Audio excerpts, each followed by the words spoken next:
اللهم صل على سيدنا محمد. السلام علیکم ورحمۃ اللہ وبرکاتہ.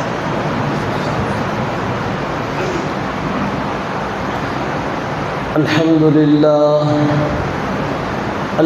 للہ نحمده ونستعینه ونستغفره ونؤمن به ونتوکل علیہ ونعوذ باللہ من شرور انفسنا ومن سیئات اعمالنا. من يهده الله فلا مضل له ومن يضلله فلا هادي له. واشهد ان لا اله الا الله ونشهد ان سيدنا مولانا محمدا عبده ورسوله. اما بعد فاعوذ بالله من الشيطان الرجيم. بسم الله الرحمن الرحيم. سبحان الذي أسرى بعبده ليلا من المسجد الحرام إلى المسجد الأقصى الذي باركنا حوله لنريه من آياتنا إنه هو السميع البصير. وآتينا موسى الكتاب وجعلناه هدى لبني إسرائيل ألا تتخذوا من دوني وكيلا. وقال تبارك وتعالى ولن ترضى عنك اليهود ولا النصارى حتى تتبع ملتهم قل إن هدى الله هو الهدى. وقال تبارك وتعالى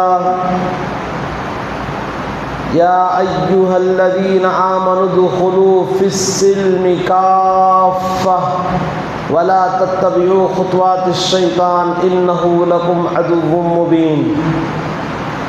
قال النبي صلى الله عليه وسلم إذا لم تستحي فاصنع ما شئت كما قال النبي صلى الله عليه وسلم. اللهم صل على سيدنا وسندنا مولانا محمد في أول كلامنا.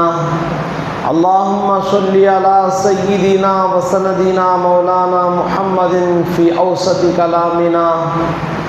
اللهم صل على سيدنا وسندنا مولانا محمد في آخر كلامنا. صدق الله العظيم وصدق رسوله النبي الكريم ونحن على ذلك لمن الشاهدين والشاكرين والحمد لله رب العالمين. محترم حضرات، بزرگوں اور دوستوں، اللہ رب ذوالجلال کا بے پناہ انعام ہوا، احسان ہوا. پروردگار عالم نے ہم سب کو اپنی بارگاہ میں مسجد میں آنے کی، تھوڑی دیر عبادت کرنے کی اللہ نے توفیق عطا فرمائی. اس پاک پروردگار کا کروڑوں کروڑوں احسان ہے. دعا فرمائیں. جتنی باتیں کہی جائے کہنے والا بھی محتاج ہے، سننے والے بھی محتاج ہیں. پروردگار عالم کہنے والے کو کہنے سے زیادہ، سننے والوں کو سننے سے زیادہ اللہ ہم سب کو عمل کی توفیق عنایت فرمائے. بھائیوں، قال اللہ قال رسول کا درس کہنا بھی ثواب ہے، سننا بھی ثواب ہے. ہم صبح سے لے کر شام تک، شام سے لے کر صبح تک کتنے نیک اعمال کرتے ہیں ہر آدمی جانتا ہے. کتنے خوبیاں ہم کر رہے ہیں، کتنے خامیاں ہم کر رہے ہیں. جتنا ہم دنیا کی طرف بھاگ رہے ہیں، کتنا آخرت کی طرف چل کر جا رہے ہیں، ہر آدمی جانتا ہے. دنیا کا تھوڑا سا نقصان ہمیں برداشت نہیں کر پاتے. دین کا بڑا سا بڑا نقصان بھی ہم برداشت کر لیتے ہیں. تھوڑا تجارت میں اونچ نیچ ہو جائے، آدمی دیکھنے کے لائق نہیں رہتا، پریشان رہتا ہے. پریشان بولے تو کیا ہوئی اتنی پریشانی؟ نہیں بھائی، بہت پریشان ہیں ہم. کیا ابھی کسٹمر نہیں؟ دکانوں میں کاروبار کیا بھی چل رہا نہیں، پریشان ہیں، کیا کروں، کہاں جاؤں، کیسے لاؤں، کیسے ضرورت پوری کروں۔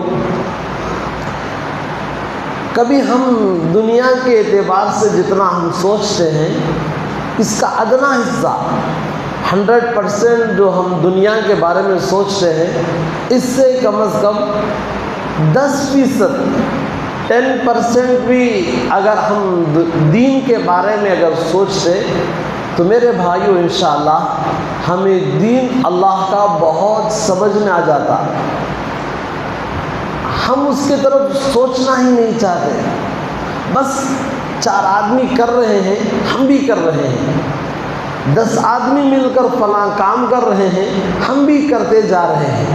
نہیں میرے بھائیوں، ہم خود اپنی زبان سے کہتے ہیں بھائی دنیا بھی کرنا دین بھی کرنا۔ لوگ کیا بولتے ہیں؟ بھائی کام بھی مسجد میں نظر نہیں آتے آپ لوگ، دین کی طرف آپ کا میلان ہی نہیں ہے، جھکاؤ نہیں ہے، بہت دن ہو گئے آپ کو مسجد میں دیکھنا۔ جے مولوی صاحب دنیا بھی دیکھنا دین بھی دیکھنا، بھائی خالی دین پکڑ لے تو ہوتا کیا؟ خالی دین پکڑ لے تو نہیں ہوتا، دنیا بھی کرنا۔ ماشاءاللہ بہت سمجھداری کی بات کرتے لوگ، بہت اچھی بات ہے۔ انہی کی بات پر اگر ہم فٹ کر کے دیکھیں، صبح سے لے کر اور شام تک، شام سے لے کر صبح تک 24 گھنٹے کا جو وقت ہے، اس وقت میں ہم کیا کریں؟ حساب لگا دیں، تقسیم کر دیں۔ اللہ کے بندے 12 گھنٹے دین کرو، 12 گھنٹے دنیا کرو۔ آدمی کرے گا؟ کہاں کرے گا؟ بس ہم زبان سے کہہ دیتے ہیں، لیکن ہم خود اپنی اس بات پر، اپنی زبان پر ہم جمے نہیں رہتے۔ خدا کرے اللہ ہم سب کو دین کی سمجھ نصیب فرمائے۔ اللہ اس کے رسول حضرت محمد مصطفیٰ صلی اللہ علیہ وسلم کی شریعت اور آپ کا لایا ہوا دین پر ہم سب کو جم کر مضبوط کرنے کی اللہ توفیق عطا فرمائے، موت تک استقامت نصیب فرمائے۔ عزیز بھائیوں، ہم نے جو موضوع شروع کیا ہے گزشتہ جمعہ بھی، اس موضوع کا نام ہے القدس، جسے کہیں گے مسجد الاقصیٰ۔ کیا ہے؟ مسجد اقصیٰ ہے، اور جسے عام زبانوں پر ہم سمجھ میں نہیں آتا ہے فلسطین کہتے ہیں۔ پوری انسان آج پوری دنیا کے لوگ معلوم ہے جہاں لوگوں کو بے دردی کے ساتھ ستایا جا رہا ہے، وہ معصوموں کے ساتھ ظلم و تشدد ہو رہا ہے، ہر آدمی جان رہا ہے۔ حدیث میں آتا ہے، گزشتہ جمعہ بھی ہم نے ایک حدیث سنائی تھی، پیارے آقا حضرت رسول اللہ صلی اللہ علیہ وسلم نے فرمایا، پوری انسانیت، پوری مانوتا، پورے دھرتی پر رہنے والی مخلوق، وہ حضرت انسان کو اللہ نے اشرف المخلوقات بنایا ہے۔ وہ انسان چاہے دنیا میں ہندوستان میں رہنے والا ہو، برما اور بنگال میں رہنے والا ہو، امریکہ اور سوڈان میں رہنے والا ہو، جاپان اور جرمن میں رہنے والا ہو، کلمہ پڑھنے والا، ہر پورے دنیا کے اندر اس کی مثال آقا علیہ السلام نے ایسا دی ہے، آپ نے ارشاد فرمایا مثل ایک بدن کی طرح، مثل ایک بدن کی طرح ہے۔ بدن میں کہیں بھی درد ہو، روتی آنکھیں ہیں، ہاتھ میں درد ہو، روتی آنکھیں ہیں، پیر میں درد ہو، آنکھوں سے آنسو بہتے ہیں، سر میں درد ہو، آنکھوں سے آنسو ڈھل جاتے ہیں، پیٹ میں درد ہو، آنکھوں میں آنسو نکل پڑتے ہیں۔ انسان کے چہرے سے معلوم ہو جاتا ہے اس کو درد ہے۔ انسان کا چہرہ بتا دیتا ہے یہ انسان بہت مغموم ہے، پریشان ہے۔ کیوں؟ خط جس طرح لفافہ بتا دیتا ہے خط کے اندر کیا ہے، چہرہ بتا دیتا ہے دل کی کیفیت کیا ہے۔ تو میرے بھائیوں، آقا حضرت رسول اللہ صلی اللہ علیہ وسلم نے فرمایا پوری انسانیت، چاہے میرے بھائیوں یہاں مذہب کا بھی لے لو، چاہے کون سا بھی مذہب ہو، چاہے کون، لیکن پہ یاد رکھو ایک بات، پہلے انسان ہے بعد میں مذہب ہے۔ ایک آدمی سامنے گیٹ کے پاس جاتے ہوئے اچانک گر جاتا ہے، اس وقت میں صرف کوئی آدمی مسلمان گرا ہے، مسلمان ہی جا کر اٹھاتے ہیں؟ نہیں، آدمی چاہے غیر ہو، چاہے کوئی بھی مذہب کا آدمی ہو، فوراً جاتا ہے، اس کو اٹھا کر بٹھاتا ہے، اس کو کنارے کرتا ہے، گاڑی سے ہٹاتا ہے۔ آپ ایک مثال دیکھ لیجئے، زیادہ طور پر آپ لوگ اس کا تجربہ کرتے ہیں، گاڑی جاتی ہے، گاڑی کا جو سٹینڈ ہوتا ہے وہ باہر نکلا ہوا ہوتا ہے، اس کو کنارے نہیں لگا کر جاتا ہے، ہر آدمی دیکھ کر کہتا ہے بھائی اسٹینڈ کو، بھائی اسٹینڈ ہے، اس کو کیا کرو، اس کو کیوں، سامنے ہمس آ گیا، کہیں پتھر آ گیا، لگ جائے گا تو گر جائے گا، ہر آدمی دیکھنے والا فوراً اطلاع کرے گا، کیوں، اسے کہیں گے انسانیت۔ دیکھ کر بھی کنارہ کر لے، میں سمجھتا ہوں وہ انسان نہیں ہے۔ میرے بھائیوں، یہ انسانیت کا ایک تقاضا ہے، ایک دوسرے پر رحم کرے، ایک دوسرے کے دکھ درد میں کھڑا ہو۔ تصویر میں بازو کھڑا ہونا یہ کوئی کمال کی بات نہیں ہے، دکھ درد میں ہمارا ساتھ کھڑا ہونا یہ انسانیت کا تقاضا ہے۔ بہرحال آگے چلیے، اللہ کے نبی حضرت رسول اللہ صلی اللہ علیہ وسلم نے فرمایا پوری انسانیت ایک مثل ایک بدن کی طرح ہے، چاہے وہ امریکہ میں مسلمان پریشان ہے، تکلیف میں ہے، تو ہندوستان کے لوگوں کو بھی درد ہونا چاہیے، ہمارا ایک کلمہ پڑھنے والا تکلیف میں ہے۔ برما میں مسلمان پریشان ہیں، ہندوستان کے دلوں، مسلمانوں کے دلوں میں بھی یہ تکلیف ہونا چاہیے، ہمارا ایک مسلمان پریشان ہے۔ پوری دنیا میں جہاں کہیں مسلمان پریشان ہو تو میرے بھائیوں ہمیں بھی دکھ ہونا چاہیے، درد ہونا چاہیے۔ آج میرے بھائیوں آپ لوگ جانتے ہیں فلسطین کے نہتے مسلمانوں پر کیا ظلم ہو رہا ہے، ناکہ بندی کر دی گئی، راتوں رات میں بموں کی بارش برسائی جا رہی ہے۔ ان لوگوں کو پتہ نہیں ہمارا گھر جو رہنے کا گھر ہے، جس گھر میں ہم کھانا کھاتے ہیں، جس گھر میں ہم سوتے ہیں، جس گھر میں ہم چل پھرتے ہیں، یہی گھر ہمارا ایک دن قبرستان بن جائے گا، ان لوگوں کو معلوم نہیں ہے۔ معصوم بچے، عورتیں اور دوشیزائے بچیاں، میرے بھائیوں جن پر جو ظلم ہو رہا ہے، اللہ اکبر، میرے بھائیوں آسمان تھر تھراتا ہوگا، زمین کی دھرتی لرزتی ہوگی، انسانیت کے کنارے میں بیٹھ کر روتی ہوگی۔ ایسا شرمناک واقعہ فلسطینیوں کے ساتھ ہو رہا ہے۔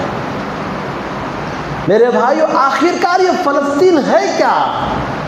آخرکار یہ بیت المقدس ہے کیا؟ اس عنوان سے میں آپ کو اشارہ کر کے چلو، ورنہ اس کی تاریخ میں چلے 4 جمعہ ناکافی ہوں گے۔ بڑی اونچی بڑی لمبی تفصیل ہے بیت المقدس، جسے القدس بھی کہا جاتا ہے۔ بیت المقدس میرے بھائیوں یہ پیغمبروں کی سرزمین ہے۔ پہلے آپ یہاں ٹھہر کر یہ بات سمجھ لیجئے، بیت المقدس کیا ہے؟ پیغمبروں کی جگہ ہے۔ انبیاء علیہ بنی اسرائیل کا یہاں پر قیام ہوا، بہت سارے نبی وہ بیت المقدس میں آباد تھے۔ بیت المقدس جو پورا جو علاقہ ہے وہ بہت لمبا عریض علاقہ تھا، اب الگ الگ ڈیویڈ ہو گیا ہے۔ جس طرح ہندوستان پہلے بنگلہ دیش بھی تھا، پاکستان بھی تھا، سری لنکا بھی تھا، افغانستان بھی تھا، یہ پورا ایک علاقہ تھا، بعد میں بٹ گیا ہے، الگ الگ بنا دیے گئے، بنائے نہیں بنائے، بنائے گئے۔ اسی طرح میرے بھائیوں القدس بیت المقدس بہت عریض علاقہ، جہاں ملک شام بھی، مصر بھی،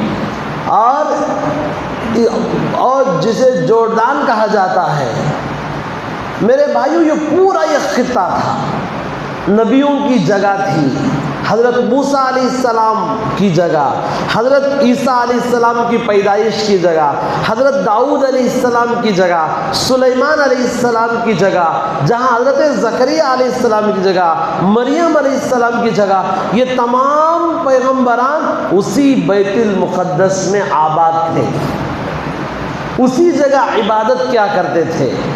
ایک بات اور آپ ذہن میں رکھ لیجئے، حضرت رسول اللہ صلی اللہ علیہ وسلم جب مکہ مکرمہ میں آپ پیدا ہوئے، اس وقت بھی قبلہ اول بیت المقدس ہی تھا، اور جب آپ ہجرت کر کے مدینہ منورہ آ گئے، حضرت رسول اللہ صلی اللہ علیہ وسلم نے 18 مہینے، گزشتہ جمعہ ہم نے 14 کہا تھا، روایت ہم نے اختلاف کہا تھا، پکی روایت ہے 18 مہینے اللہ کے نبی حضرت رسول اللہ صلی اللہ علیہ وسلم نے بیت المقدس کی طرف آپ نے اپنا چہرہ کر کے نماز پڑھا ہے۔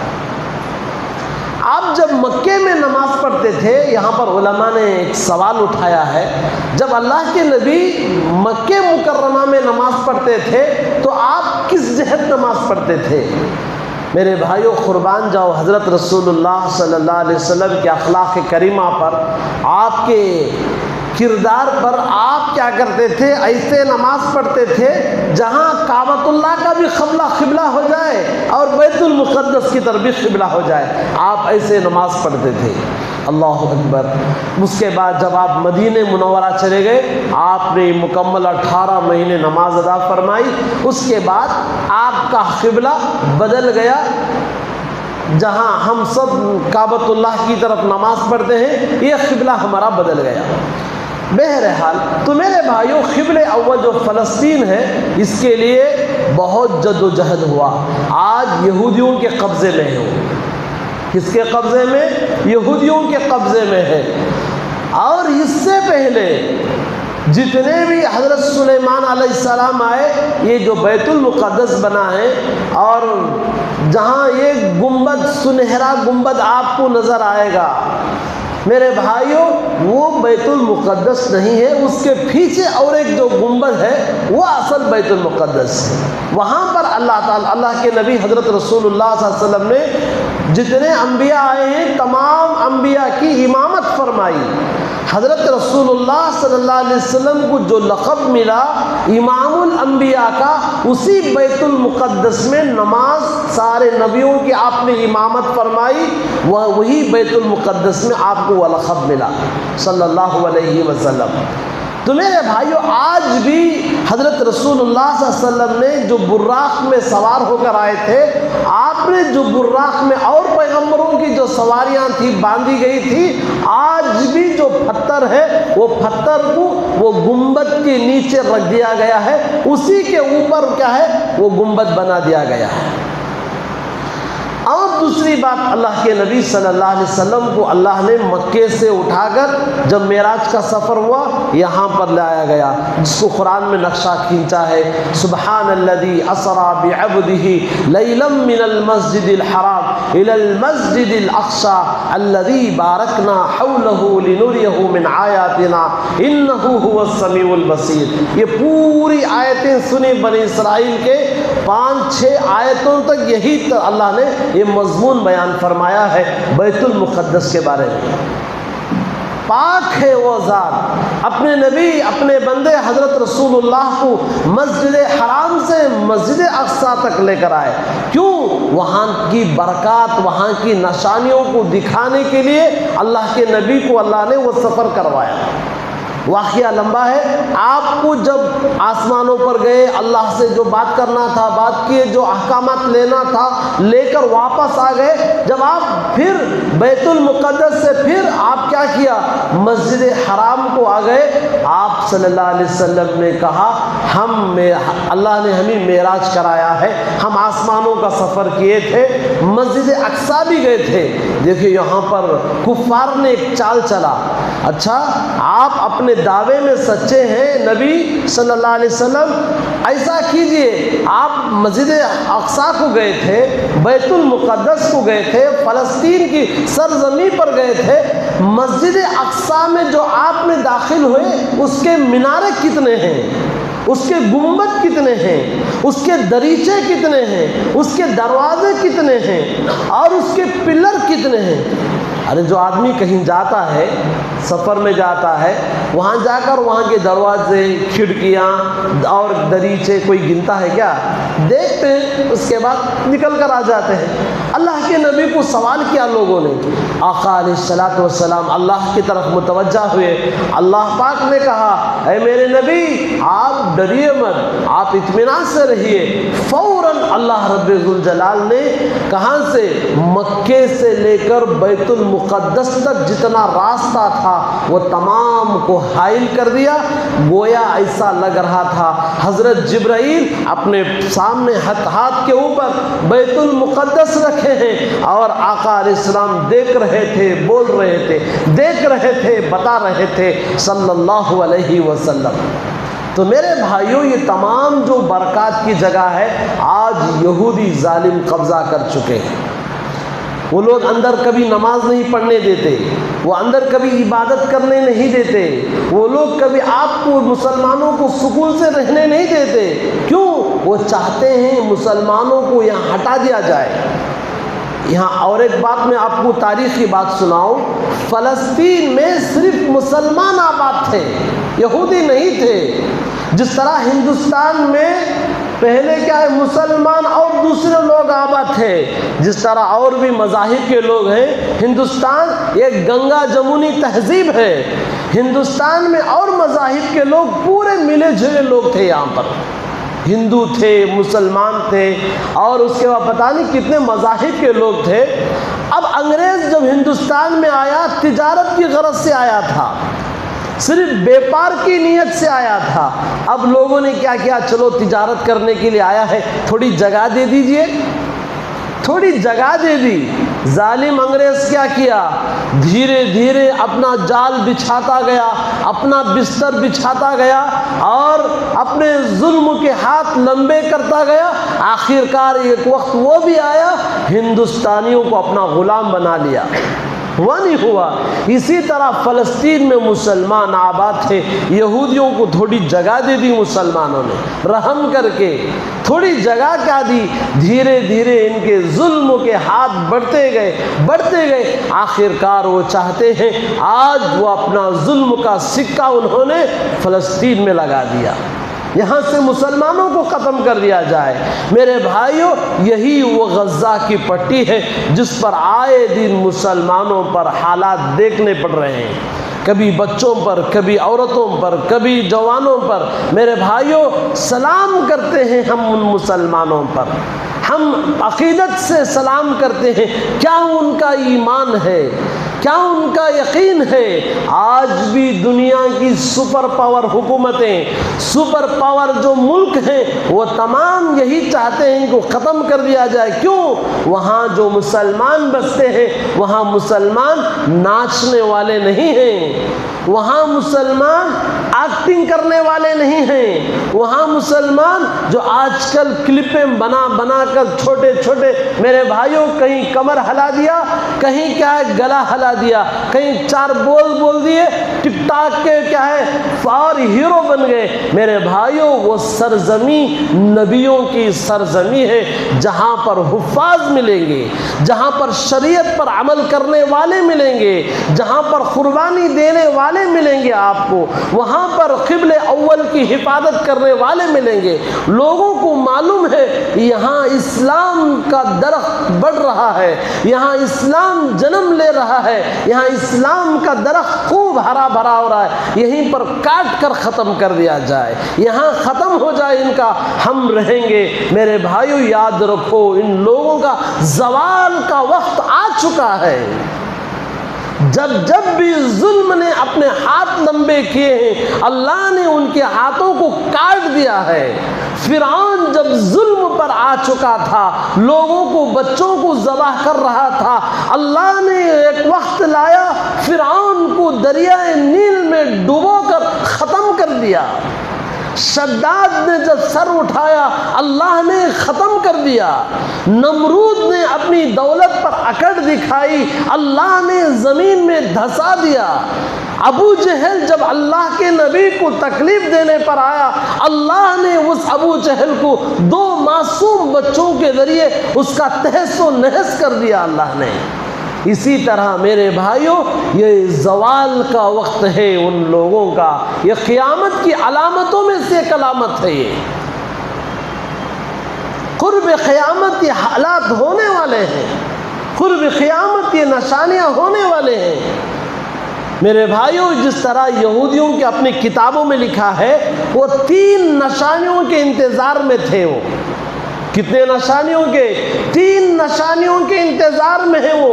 جب یہ 3 نشانیاں مکمل ہو جائیں گی، اس کے بعد ہم پورا بیت المقدس اپنے قبضے میں کر لیں گے۔ اس کے بعد وہ ایک دیوار ہے، ہم آپ کو اس کی مثال سمجھائیں گے۔ وہ 3 نشانیاں کیا ہیں جس کا اپنے وہ کتابوں کے اندر انہوں نے ان 3 نشانیوں کو پا لیا ہے۔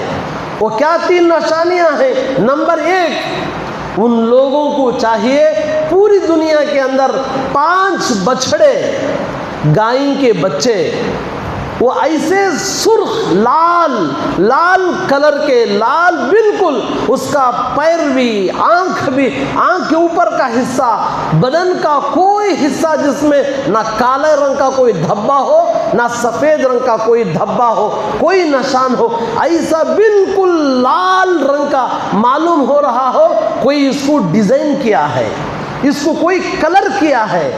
ایسے رنگ کے، لال رنگ کے بچھڑے وہ دنیا میں کہیں مکمل نہیں تھے۔ اس کی تلاش جب ہو جائے گی، اس کی پیداوار جب ہو جائے گی، ان کی نشانی پہلی پوری ہو جائے گی۔ آج وہ دنیا میں پیدا ہو چکے ہیں، وہ بچھڑے پیدا ہونا شروع ہو چکے ہیں۔ دوسری نشانی، جورڈان سے ایک دور پر قوم لوط علیہ السلام کی بستیوں پر کھنڈرات آج بھی باقی ہیں۔ وہاں ایک دریا ہے، ایک سمندر ہے، اس دریا کے اندر کوئی زندہ چیز باقی نہیں رہے گی۔ آپ جا کر وہ سمندر میں پڑ جائیں، آپ ڈوبیں گے نہیں، آپ کو وہ پانی کنارہ ڈال دے گا۔ کوئی بچہ بھی اس میں جا کر پڑ جائے، وہ دریا کے اندر نہ ڈوبے گا نہ مرے گا، سیدھا کنارہ لا کر آپ کو چھوڑ دیں گے۔ عجیب اللہ نے وہ پانی کے اندر، سمندر میں وہ خاصیت رکھا ہے۔ ان لوگوں کی کتابوں میں ایک نشانی ہے، قیامت کے قریب ان لوگ جب بیت المقدس کو قبضہ کریں گے، ان میں سے ایک نشانی یہ ہے کہ وہ سمندر کے اندر مچھلیاں پیدا ہو جائیں گی۔ میرے بھائیوں، آج اس سمندر کے اندر مچھلیاں پیدا ہو چکے ہیں۔ دوسری نشانی پوری ہوئی۔ اور اس کے بعد اور ایک جو دیوار ہے بیت المقدس کے پاس، جسے دیوار گریا کہتے ہیں۔ دیوار گریا کے معنی جتنے لوگ وہ یہاں یہودی رہتے ہیں، وہ دیوار کے پاس جا کر ماتم کرتے ہیں، خوب روتے ہیں لوگ، وہاں پر جا کر روتے ہیں، گردن ہلاتے ہیں، پڑھتے ہیں کچھ۔ اس کے بعد اس کے اندر ایک سوراخ ہے، اس میں کچھ خطیں اٹھا کر، چیٹی اٹھا کر اس میں ڈال کر آ جاتے ہیں۔ وہ دیوار 50 میٹر کی لمبائی پر دیوار ہے وہ۔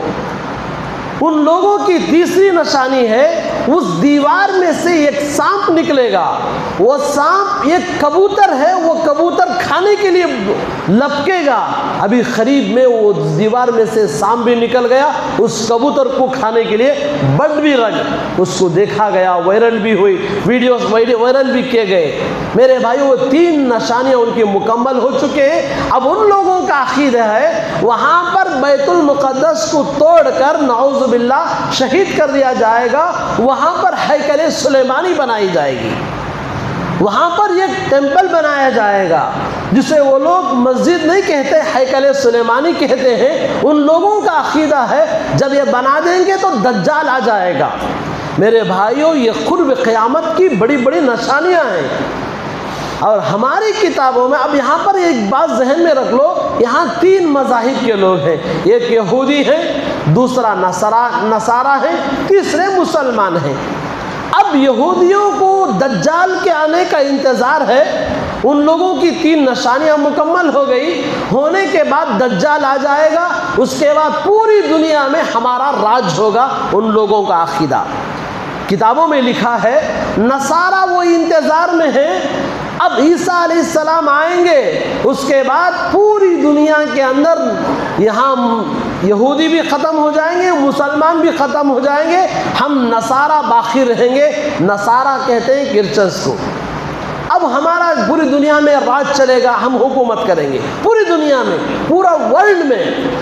اب وہ لوگ عیسیٰ علیہ السلام کے انتظار میں ہیں۔ اب مسلمانوں کا عقیدہ ہے، مسلمان نہ تو دجال کے انتظار میں ہیں، نہ تو حضرت عیسیٰ علیہ السلام پیغمبر نہیں، بلکہ وہ لوگ، ان لوگوں کا عقیدہ پیغمبر بن کر آئیں گے۔ ہم سب کا عقیدہ ہے عیسیٰ علیہ السلام نبی بن کر نہیں، امتی بن کر آئیں گے۔ کیا بن کر آئیں گے؟ امتی بن کر آئیں گے۔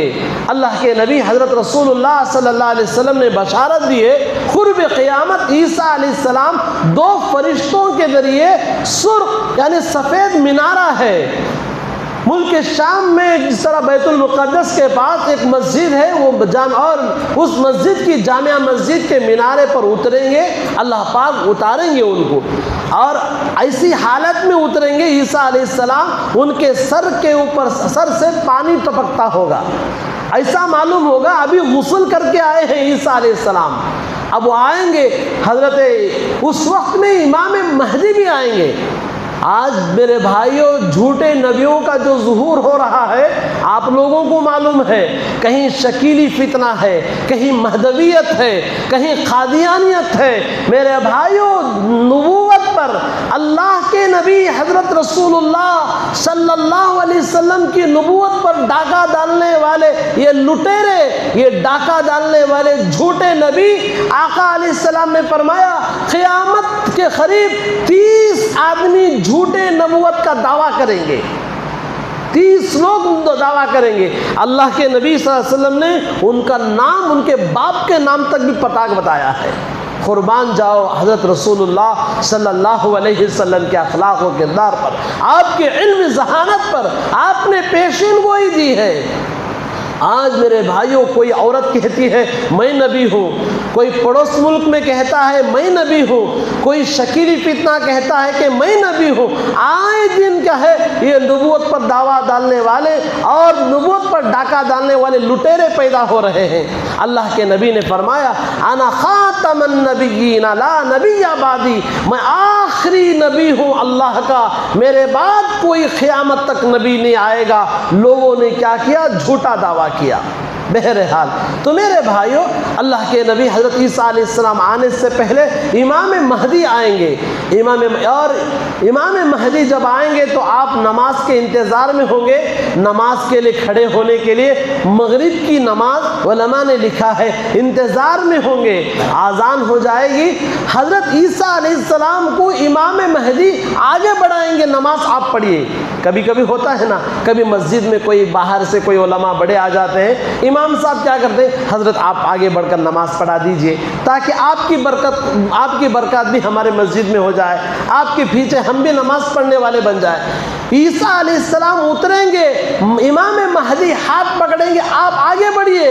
عیسیٰ علیہ السلام کہیں گے نہیں امام مہدی آپ نماز پڑھاؤ، اگر میں نماز پڑھا دیا لوگوں کو شک و شبہ ہوگا، عیسیٰ علیہ السلام پھر پیغمبر بن کر آئے ہیں۔ یاد رکھو میں نبی بن کر نہیں، میں اس امت میں ادنا ایک امتی بن کر آیا ہوں، میں بھی جس طرح تم امتی ہو میں بھی اللہ کے نبی کا ایک امتی بن کر آیا ہوں، آپ کے اقتداء میں بھی نماز پڑھوں گا۔ آخر امام مہدی نماز پڑھیں گے، عیسیٰ علیہ السلام بھی پیچھے نماز پڑھیں گے، اس کے بعد دجال کی گردن عیسیٰ علیہ السلام کے ہاتھوں میں قتل ہوگا۔ میرے بھائیوں، یہی وہ بیت المقدس ہے جس میں حضرت عمر رضی اللہ تعالیٰ نے بھی حصہ لیا، جب آپ اس وقت میں بھی یہودیوں کے قبضے میں تھا یہ بیت المقدس۔ حضرت عمر رضی اللہ تعالیٰ نے کیا کیا، اپنے جو پوری دنیا کے اندر جہاں تک اسلام پھیلا، حضرت عمر رضی اللہ تعالیٰ کے زمانے خلافت میں دور دور تک اسلام پھیلا، علاقے کے علاقے فتح ہو گئے۔ معلوم ہوا کہ اس وقت میں حضرت خالد بن ولید، ابو عبیدہ بن جراح اس بیت المقدس کے علاقے میں گئے تھے، تو لوگوں ان کو بتا ہوا نہیں ہم فتح آپ کے ہاتھ میں چابی نہیں دیں گے، ہمارے کتابوں میں لکھا ہے ایک وقت آئے گا عمر نام کا ایک آدمی آئے گا، اس کے ہاتھ میں یہ ملک فتح ہوگا، وہ اندر جیسے آئیں گے ہم لڑے بغیر اس کو چابیاں دے دیں گے۔ حضرت ابو عبیدہ بن جراح رضی اللہ عنہ خط لکھا مدینہ منورہ کو، آقا علیہ الصلوۃ والسلام کے خلفاء اور خلیفہ ثانی حضرت عمر اور اپنے صحابہ کے ساتھ اپنے ہم نشینوں کے ساتھ کسی کام میں مہم میں بیٹھے ہوئے تھے، خط جیسے ہی پہنچنا تھا حضرت عمر رضی اللہ تعالیٰ فوراً تیاری کیے، ایک غلام کو لیے چلو ہم کیا ہے بیت المقدس چلے، فتح جو ہو رہا ہے آسانی کے ساتھ ہم کیوں پیچھے ہٹیں۔ چند وہاں پر صحابہ کرام نے رائے دیا جب فتح ہو جائے گا تو ہو جائے گا، آپ اطمینان سے رہیے، نہیں کل قیامت کے دن اللہ پوچھے عمر ہم قبلہ اول بیت المقدس تمہارے ہاتھ سے فتح کرنا چاہتے تھے، تم بیٹھ چکے تھے، اللہ سوال کرے تو کیا جواب دوں گا؟ سواری نہیں تھی، ایک سواری تھی، اب 2 آدمی سوار ہونا تھا۔ حضرت عمر نے کہا بیٹھ کر پہلے ہی تجویز کر لیا اپنے غلام کے ساتھ، حضرت غلام نے کہا حضرت آپ بیٹھ جائیے، نکیل پکڑ کر ہم چلیں گے بیت المقدس، فلسطین ہم چلیں گے۔ حضرت عمر نے فرمایا نہیں ہم تجویز کر لیں، یہ طے کر لیں فلاں 10 میٹر تک تم چلو گے ہم سوار ہو جائیں گے، پھر 10 میٹر تک کیا ہے ہم تم سوار ہو جاؤ ہم پیدل چلیں گے۔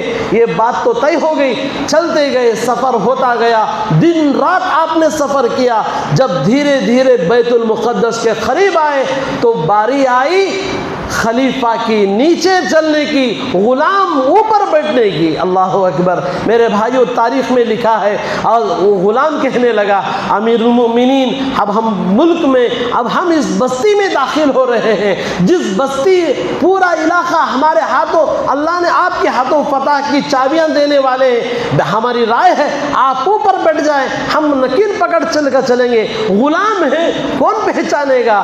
حضرت عمر نے کہا نہیں، عمر عدل و انصاف کرنے والا ہے، عمر آج نے اپنے ناک کے مسئلے پر اوپر بیٹھ گیا، رب ذوالجلال اگر سوال کرے تو باری تعالیٰ کے عدالت میں ہم کیا جواب دیں گے؟ ہم عدل و انصاف قائم نہیں کر سکے، اسی لیے آخرکار عمر نیچے تھے، غلام اوپر تھا، نکیل پکڑ کر داخل ہو رہے تھے۔ ابو عبیدہ بن جراح رضی اللہ تعالیٰ عنہ صحابی کہتے ہیں حضرت عمر کو دیکھا، عمر کے بدن پر جو جھبا تھا میرے بھائیوں 17 پیوند لگے تھے۔ ارے کوئی آدمی جب علاقہ فتح ہو رہا ہے، آج میرے بھائیوں لوگ کیا مست جاتے ہیں، کیسے موج و مستی سے جاتے ہیں، کہیں پٹاخوں کے ساتھ، کہیں تھالیوں کے ساتھ، کہیں جھنڈیوں کے ساتھ، کہیں واہواہوں کے ساتھ، کہیں جھے جھے کے نعرے کے ساتھ۔ قربان جاؤ عمر فاروق جب بیت المقدس میں داخل ہوئے، آپ کا لباس میں میرے بھائیوں علماء نے لکھا ہے 17 پیوند لگے ہوئے تھے۔ حضرت ابو عبیدہ بن جراح رضی اللہ تعالیٰ نے کہا امیر المؤمنین آپ فتح کی چابیاں لینے والے ہیں، ہماری درخواست ہے تھوڑا ایک نیا جھبا پہن لیجئے تاکہ لوگوں پر کیا ہے اچھا اثر پڑے۔ حضرت ابو عبیدہ بن جراح عشرہ مبشرہ میں تھے، اللہ کے نبی حضرت رسول اللہ صلی اللہ علیہ وسلم نے جو 10 صحابہ بیٹھے ہوئے تھے، ان 10 کو بھی جنت کی بشارت دی ہے، ان میں ابو عبیدہ بن جراح بھی تھے۔ حضرت عمر رضی اللہ تعالیٰ ان کی بات کو مان لیا، ایک جھبا اٹھا کر پہنا، آپ کے دل میں یہ چیز گوارا نہ کیا، فوراً نکال دیا ابو عبیدہ اگر تمہاری جگہ کوئی اور ہوتا ہم اس کو اتنا مارتے کہ اس کی صورت بدل جاتی۔ کیوں؟ کیا نبی کے زمانے سے دور ڈھکیلنا چاہتے ہو؟ یہ چیز کپڑوں سے، یہ چیز سواری سے نہیں، یہ چیز جو حاصل ہو رہی ہے وہ اللہ کی اطاعت حضرت رسول اللہ صلی اللہ علیہ وسلم کی غلامی میں مل رہی ہے، نہ کپڑوں میں ہے نہ سواری میں ہے۔ آخرکار حضرت عمر کو دیکھا، ان لوگوں نے دیکھا کتابوں میں، واہ واہ واہ واہ عمر ہم آپ کے ہاتھ میں بغیر لڑے کے بیت المقدس کی چابیاں عمر کے ہاتھ میں دے دی۔ میرے بھائیو حضرت عمر نے وہی ایک پتھر تھا، حضرت بلال کو بلایا، بلال یہاں کھڑے ہو کر اذان دو۔ حضرت بلال نے تو قسم کھا لی تھی اللہ کے نبی کے دنیا سے پردہ ہونے کے بعد آپ اذان نہیں دیں گے۔ عمر فاروق کی اور ایک درخواست پر آپ کھڑے ہو کر اذان دی۔ میرے بھائیوں، وہی بیت المقدس آج میرے بھائیوں جس حالت سے گزر رہا ہے، ہم کیا کر سکتے ہیں؟ دعا کر سکتے ہیں، دعا مانگ سکتے ہیں ان معصوموں کے لیے۔ ایک ابھی قریب کی ایک رپورٹ آئی، ایک بچی میرے بھائیوں 12-13 سال کی نوجوان بچی ہے، اور وہ لڑکی میرے بھائیوں شہید ہو رہی تھی، جان کے کچھ رمق باقی تھے، تڑپ رہی تھی، دنیا سے پردہ ہو رہی تھی۔ اس کا چھوٹا سا بھائی 7-8 سال کا بھائی آ کر کہنے لگا، ابشرنی یا اختی فی الجنہ، ابشرنی یا اختی فی الجنہ، میری بہن مبارک ہو، مبارک ہو، اللہ تجھے، تمہاری شہادت مبارک ہو، جنت تمہارے انتظار میں ہے، ہنستی ہوئی جنت چلی جا، ہنستی ہوئی جنت چلی جا۔ ایک بہن کو ایک بھائی جو دلاسا دیتا ہے، کیا دلاسا ہوگا، کیا نوجوانوں کے جذبات ہوں گے، کیا بچوں کی شہادتیں ہوں گی۔ میرے بھائیوں، انداز بیان کہا نہیں جا سکتا، ان حالات کو دیکھا نہیں جا سکتا۔ میرے بھائیوں، دعا فرمائیں اللہ پاک اس بیت المقدس کی حفاظت فرمائے، قبل اول کی حفاظت فرمائے۔ میرے بھائیوں، ان جو معصوم بچے جو شیزائیں شہید ہو رہے ہیں ہزاروں کی مقدار میں، یہاں تک کی رپورٹ ہے 40,000 مسلمان شہید ہو گئے، ہر گھر گھر قبرستان بن گیا۔ میرے بھائیوں، یاد رکھو، جب بھی کربلا کا میدان خون سے قربانی کے سے رنگین ہوا ہے، اللہ کا دین بلند ہوا ہے، اللہ کے دین کو بلندی عطا فرمائے اللہ پاک۔ ہو سکتا ہے یہ بھی قربانی دے کر اللہ پاک اس بیت المقدس کی حفاظت کرنا چاہتے ہیں۔ اللہ سے دعا ہم کریں، اللہ ان شہیدوں کے شہیدوں اور شہادت کو قبول فرمائے، ان معصوموں کی حفاظت فرمائے، ان بچوں کی دوا دارو کے لیے اللہ کو انتظام فرما دے۔ میرے بھائی دعا فرمائیں، سارے ہم جمعہ کے لیے آئے نہیں، ہر ہمیشہ کم از کم صدقہ دے کر 10-20 روپے صدقہ دو، 100-200 روپے صدقہ نکال کر ان لوگوں کی دعائیں، ان کے حق میں دعائیں کریں، کبھی نماز پڑھ کر، کبھی درود پڑھ کر دعائیں کریں۔ اللہ پاک کم از کم ہماری دعاؤں کا اثر ضرور بھی ہوگا۔ یہودی اب کیا ہے، الٹا، ان کی الٹی کا کیا ہے، گنتی شروع ہو چکی ہے، اب وہ بھاگنے پر مجبور ہو رہے ہیں۔ دعا فرمائیں اللہ ان مسلمان معصوموں کی حفاظت فرمائے۔ جاتے ہوئے وہ عیدگاہ کا کام چل رہا ہے، تمام حضرات سے ہماری درخواست ہے، دل کھول کر آپ کیا ہے کچھ چندہ عنایت فرماتے ہوئے جائیں۔ اللہ پاک آپ سب کے دینے کو بہت قبول فرمائے، دنیا میں بھی اس کا بدلہ دے، آخرت میں بھی دے۔ وما علینا الا البلاغ۔